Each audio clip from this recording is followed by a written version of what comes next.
I hate to keep bringing back to Musk, but I am very concerned about Musk because he is just Bill Gates with better memes and a hair transplant.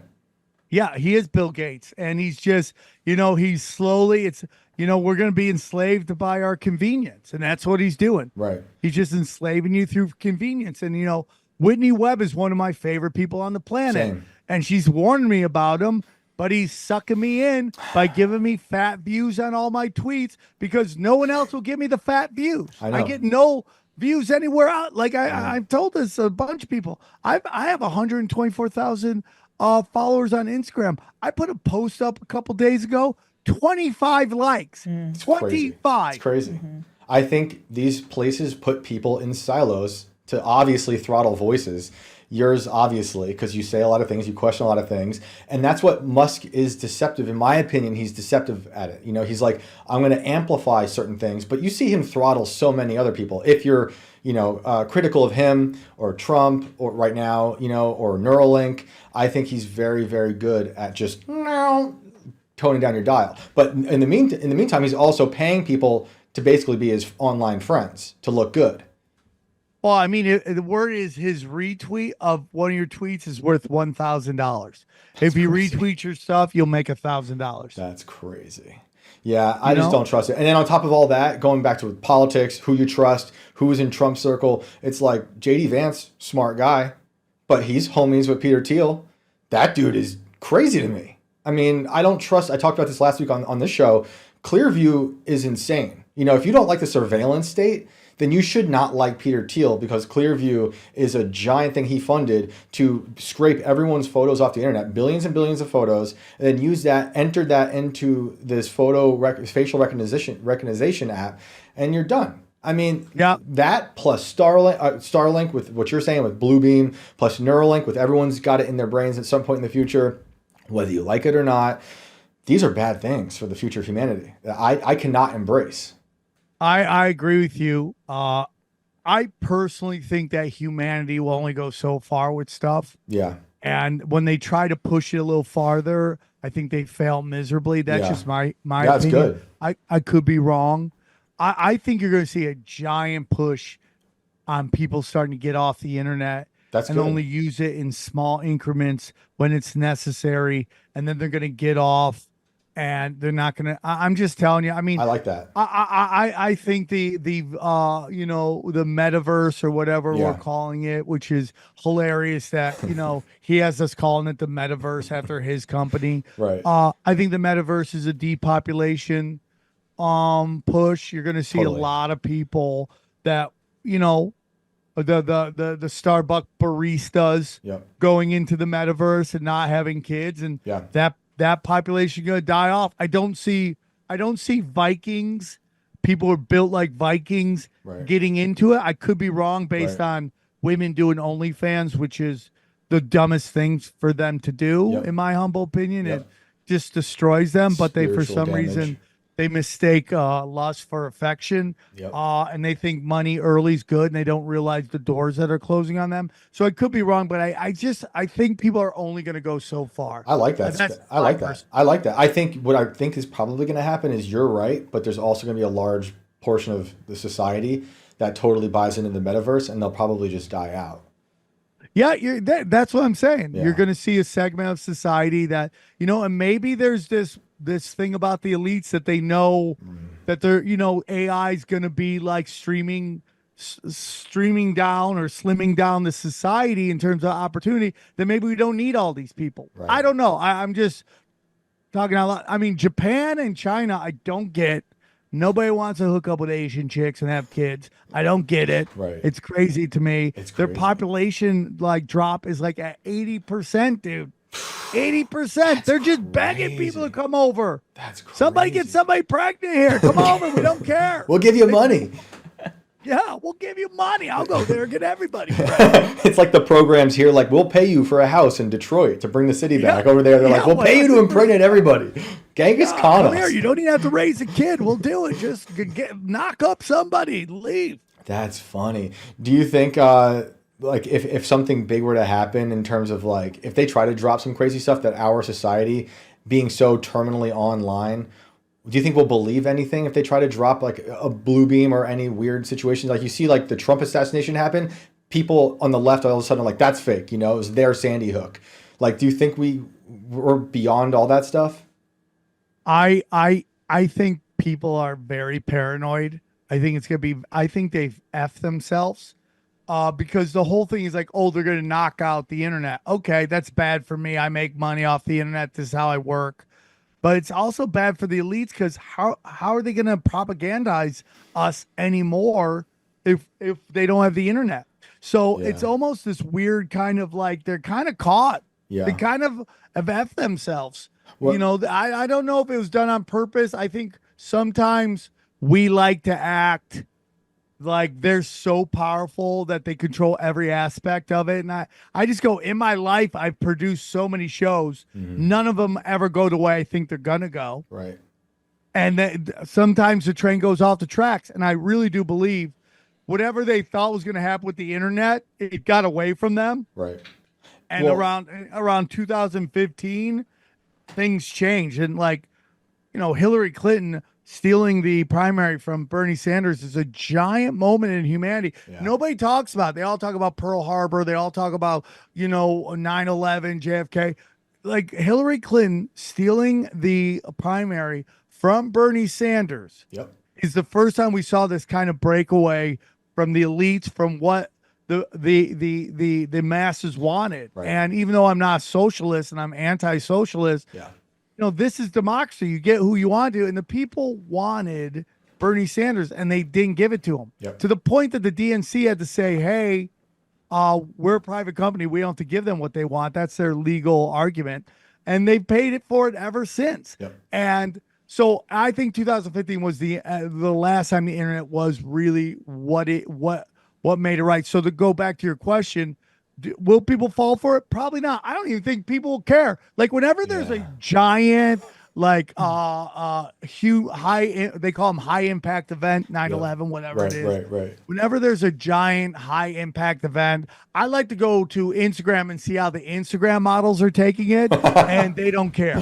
They're still doing whole pics. Yeah. It does like aliens could come down, take out half the population, you would still see pass up, face down pictures on Instagram. They just don't care. Right. So I like because we've had a lot of disclosure and nobody cares. Right. Nobody cares at all. Right. So I think it's we're so fractured into our own little groups that I don't know if people will care. My paranoia has so much layers of paranoia, and I'm sure you can relate, where it's like if conspiracies have gone so mainstream and now we're talking about all these ideas that you've been talking about for a long time. I'm like, well, what are they planning next then? It's like when, you talk about the rolling out the flip phones or the robots, and DARPA's got the really dope stuff back at home. I'm thinking applying that to also the conspiracies now that they're building that we're not even like considering. I mean, I mean, like the first Trump assassination, okay, was the first time that I saw that they had learned their lesson from the Vegas shooting, and they were like, "Oh, we can't control it, so we're gonna flood it." Yeah. Within 2 minutes, we had three different shooters. Yep. Okay. Yep. And how's that happen instantly? Three different people. Right. Like, even if you take a look at this, this thing with the girl in I think Houston yelling at the little girl. Yeah. I don't know if you saw that. Yeah, I saw it. But the girl that they show yelling and the picture of who they say it is, unless she got a nose job, those are two different people. Really? But that's what they're doing right now. Yep. They don't want you to know if you're coming or going. Yep. That's what I told everybody when the girl on the plane said that motherfucker's not real. You know, I was like, this is the beginning of some crazy psychological operation, because it's like she's signaling to everyone that nothing's real, and then she goes away and comes back and looks totally different. I've talked to her, and I still don't fully believe she is the original person, but it just seemed like this symbolic gesture, you know, that they put out there to just drive all, like when you say flooding it, you know, like make everyone go paranoid, schizo, crazy. Well, there's just constantly these like hot young women who somehow become famous off of like nothing.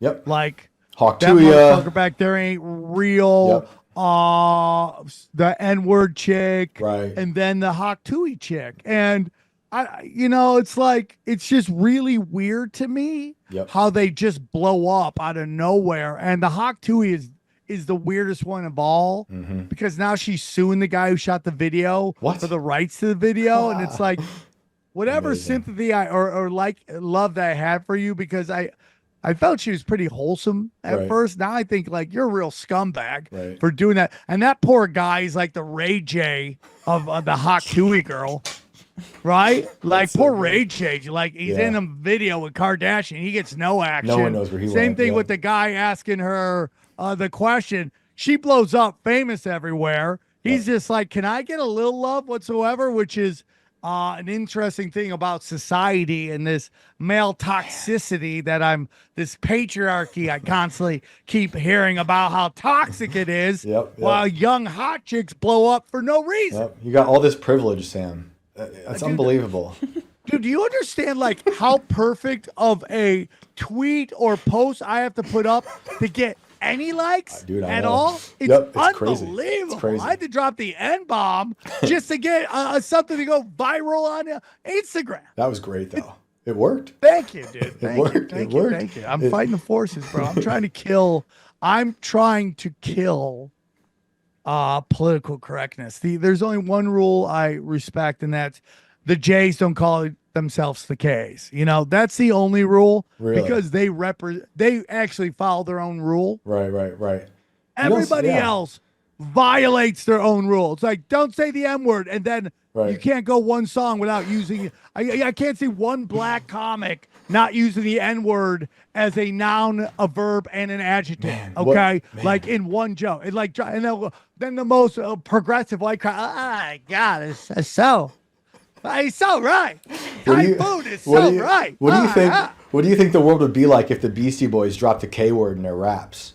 Oh my God! What a different world. But they just don't. They're the only ones. They do not.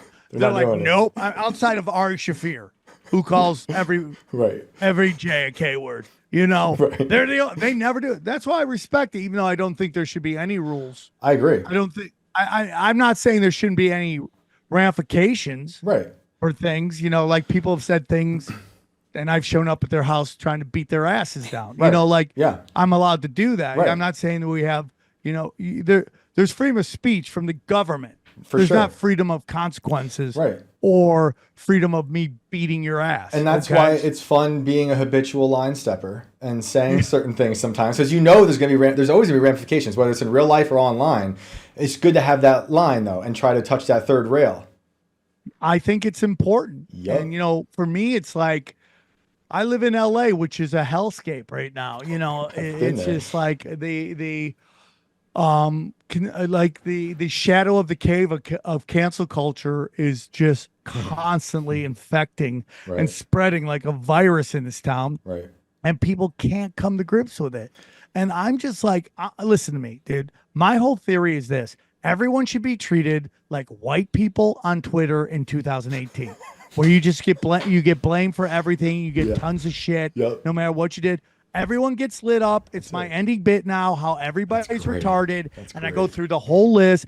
Black people, Jews, gays, trans, Filipinos. I don't give a shit. Everybody has retards in their group. And I'm going to call them out on it because there should be no sacred protected classes outside of special needs people. And even the special needs them are sometimes right now. The downs are rising, bro. Even them. These aren't grandpa's downs. I see them lifting weights online. They got it coming for them too, dude. They're crushing, dude. They're crushing.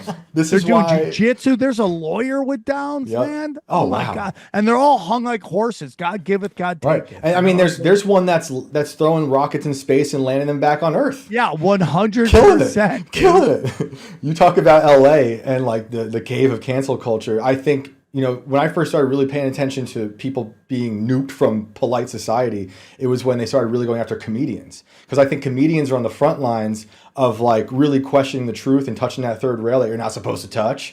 And it's, I think that's coming to a close, seeing Tony on stage with like a president who's They're also after been him that again right now. Oh, I'm sure. I'm sure. From the right or the left. Joke. From the listen to me.